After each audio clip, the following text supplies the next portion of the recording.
사실은 이 세 가지는요, 표면적으로 드러난 양상이고요, 더 깊은 근원적인, 보다 치명적인 문제를 헤롯이 갖고 있었는데, 그 두 가지가 뭐냐? 첫째로요, 헤롯은요 멈추지 못하는 인생, 그래서 멈추지 못해서 망한 인생입니다. 저는 본문 20절 말씀을 보고 깜짝 놀랐습니다. 예전에 몰랐던 걸 내가 하나 발견했는데요. 자, 20절을 보세요. 헤롯이 요한을 의롭고 거룩한 사람으로 알고 두려워하여 보호하며 또 그의 말을 들을 때에 크게 번민을 하면서도 달갑게 들음이르라.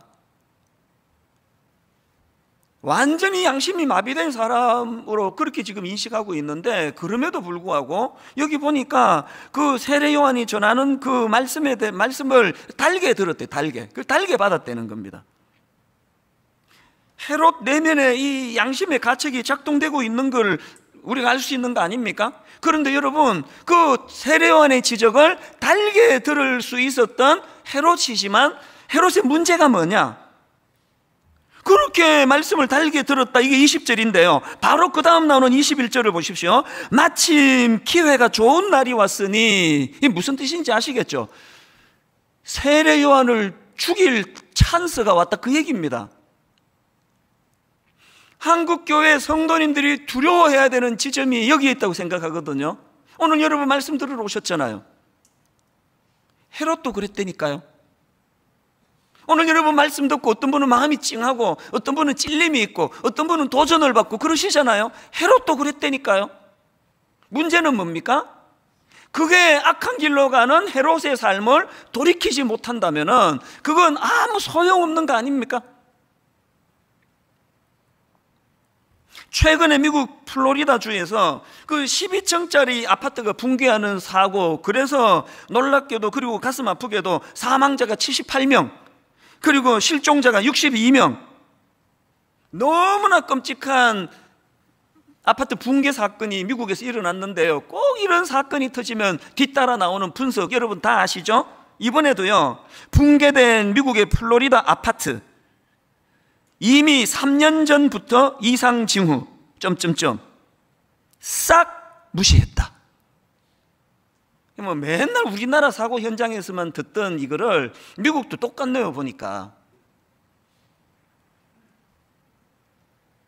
플로리다 아파트가 붕괴되기 3년 전부터 이상 징후에 대하여 계속 경고가 있었고, 심지어는 붕괴되기 2달 전에도 대규모 보수공사가 필요하다는 전문가들의 경고가 있었다는 거예요. 그걸 싹 무시했기 때문에 그 경고가 붕괴를 멈추게 하는 일을 못한 거 아닙니까? 지금 헤롯이 세례 요한의 말을 달게 들었다니까요. 전문가가 이러다가 이 아파트 넘어진다 이야기고 다 들었다니까요.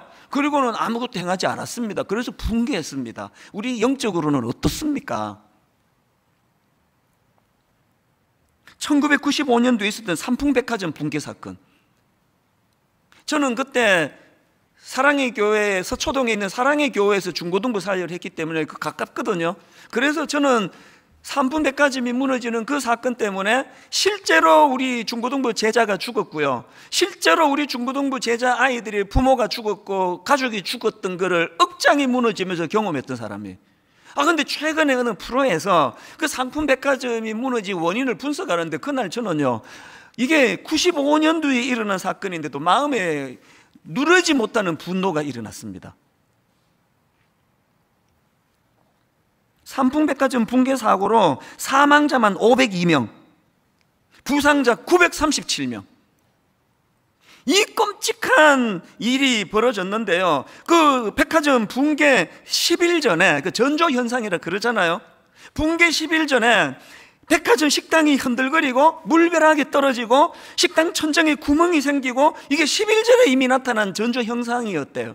그렇게 하고 심지어는 붕괴 하루 전까지, 하루 전에는요 식당과 바닥에 거대한 싱크홀이 발생하고 옥상에서는 붕괴 징조를 알리는 그걸 펀칭 현상이라 그런대요. 그게 그 전날 일어났다는 거예요. 그랬는데 여러분, 이런 경고를 받은 백화점 경영진이 취한 조치는 딱 하나였답니다. 직원들에게 입 조심해라, 이거 새 나가지 않도록 해라. 무엇에 그 당시에 이 경영인들이 무엇에 거기에 미쳐 있었습니까?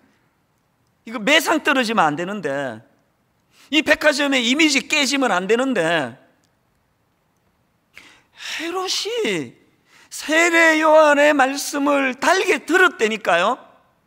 달게 들으면 뭐합니까? 변화가 없는데 바로 그 다음 절에서 죽일 기회가 왔다고 절호의 찬스라고 말하고 있는데, 생각하고 있는데, 그래서 저는 전도서 12장 1절 2절입니다. 전도서 12장 1절, 너는 청년의 때에 너의 창조주를 기억하라. 너는 청년의 때에 너의 창조주를 기억하라. 곧 곤고한 날이 이르기 전에, 나는 아무 낙이 없다고 할 해들이 가깝기 전에, 해와 빛과 달과 별들이 어둡기 전에, 비 뒤에 구름이 다시 일어나기 전에 그리하라. 여러분, 아직 기회 있을 때 하나님을 기억하고 돌이키라는 말씀 아닙니까? 여기까지 오셨잖아요. 가정에서 지금 비록 모니터라고 하는 열악한 상황이지만 말씀을 듣고 계시잖아요.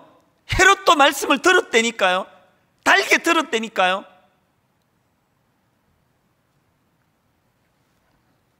헤롯에게 치명적인 문제가 있었다면 그는 멈추지 못하는 인생이었습니다. 멈출 수 없어서 망한 인생이었습니다. 사랑하는 여러분, 여러분은 안 그랬으면 좋겠습니다. 삼풍백화점 무너지기 하루 전에만 멈췄더라도, 플로리다의 그 아파트가 붕괴돼가지고 그 미국에서 일어난 사건을 우리 한국에서까지 들으면서 가슴 아파하는 일을 막을 수 있었다면 하루 전에라도 멈추었더라면 되는 거 아닙니까? 두 번째로요, 헤롯에게 있어서 치명적인 게 하나 더 있었는데요, 그는 왜 망했나? 말씀이 스며들지 않는 인생이었기 때문이라는 겁니다. 조금 전에, 이게 동전의 양면 같은 이야기인데요, 조금 전에 읽어드렸던 20절 세 번역으로 보십시오. 그것은 헤롯이 요한을 의롭고 성스러운 사람으로 알고 그를 두려워하며 보호해 주었고, 또 그의 말을 들으면 몹시 괴로워하면서도 오히려 달게 들었기 때문이다. 몹시 괴로워했고 그 말을 내게 유익하다 달게 들었지만 왜 변화가 없었나? 이거를요, 청교도 신학자 존 오웬의 말로 설명할 수 있습니다. 유명한 청교도 신학자 존 오웬은요, 죄를 인간 영혼 안에 있는 경향성이다, 이렇게 설명했어요. 이게 뭐냐 하면은요, 죄는 인간 영혼 안에 있는 경향성이다. 제가 이 경향성이라는 단어를 이번에 철학사전을 찾아보니까 이렇게 설명합니다.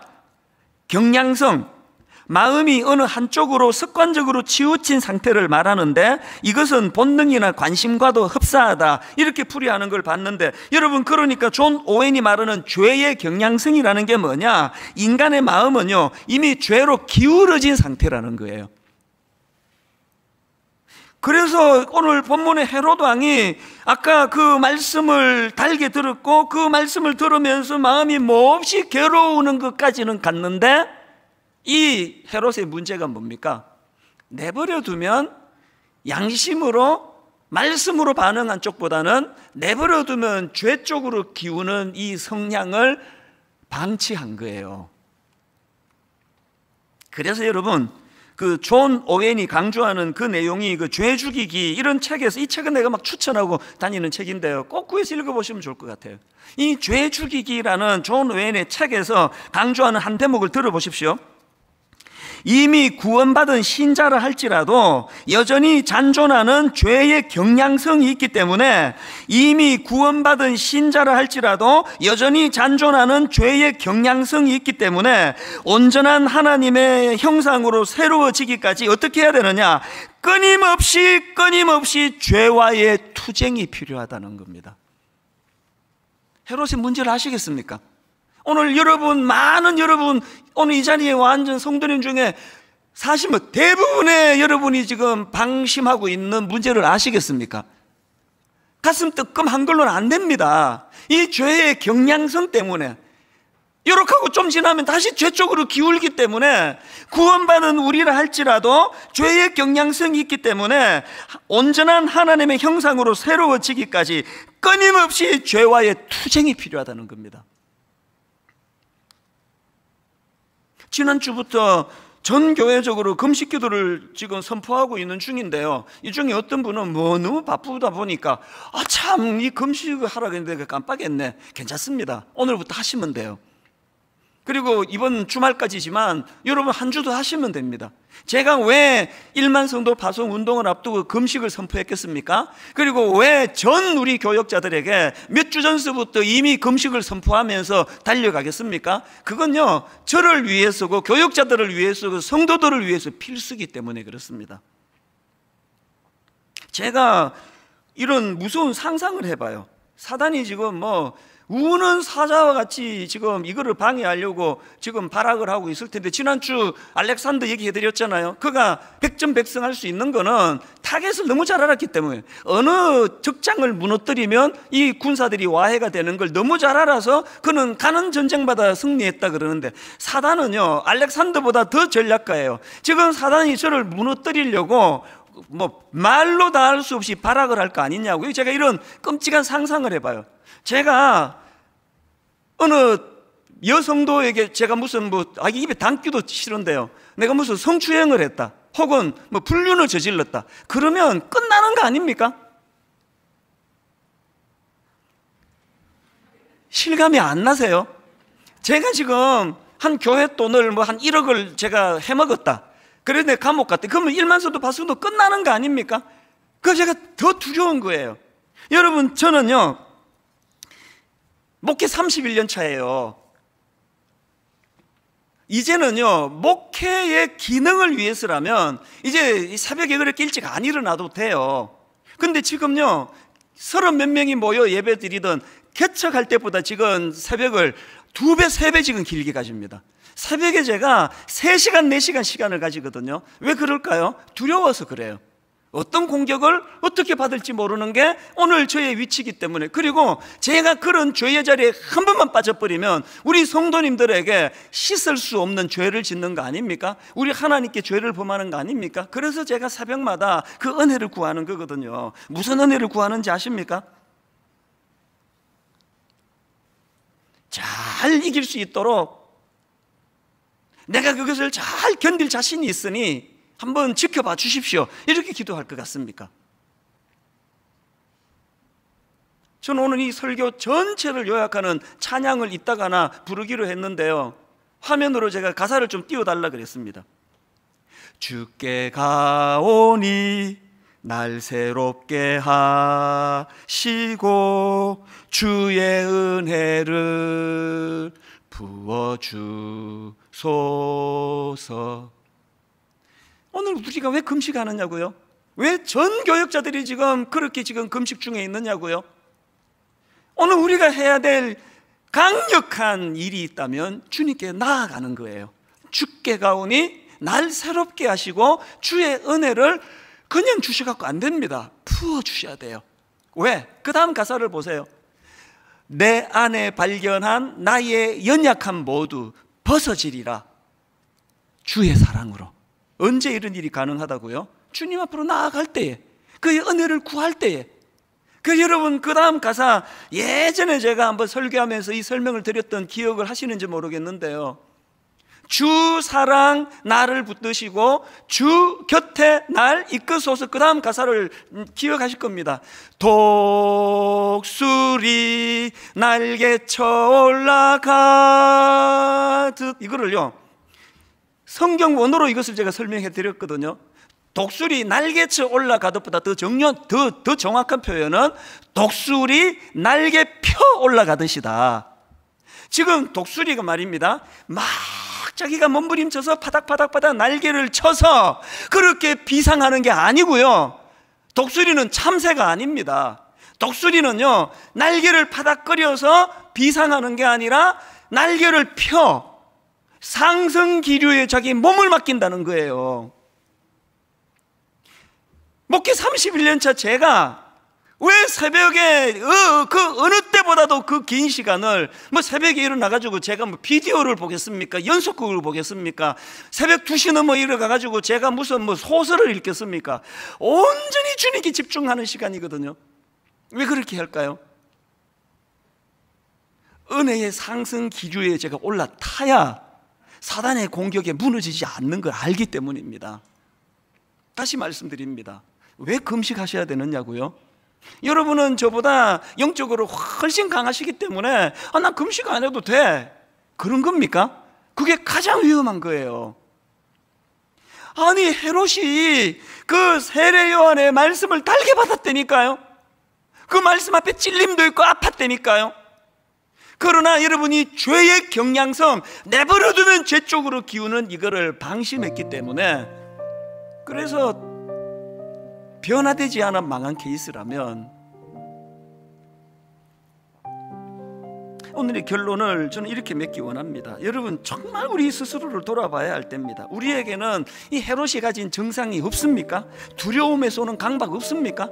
그렇게 낮에는 그냥 비싼 옷 입고 높은 자리에 서가지고 아주 그냥 근엄하게 잘 사셨는데, 그거 다 벗어던지고 잠옷 갈아입고 침대에 잠자리에 올라가기만 하면은 마음에 이유를 알 수 없는 두려움과 공허함으로, 허전함으로 뒤척이는 분 정말 아무도 안 계십니까? 허세가 왜 나온다고요? 여러분, 헤롯이 보여준 사람만 의식하는 태도 여러분 없습니까? 여러분, 진짜 멈추지 못해 망한 헤롯이 걸어간, 그래서 멈추어지지 않는 어떤 문제를 갖고 실험하는 분 안 계십니까?